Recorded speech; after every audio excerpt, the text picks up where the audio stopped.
હાલો guys, આજે આપણે બનાવીશું સેવ ટામેટાનું શાક. એની માટે ટામેટા લઈશું, એને ધોઈ નાખીશું અને આ રીતે મોટી સાઈઝમાં કટ કરી લઈશું.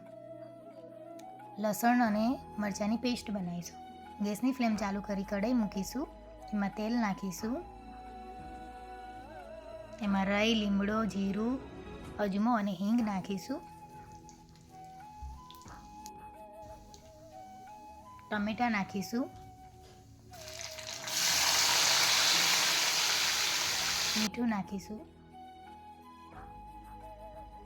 લીલું લસણ નાખીશું. લસણ અને મરચાંની પેસ્ટ નાખીશું.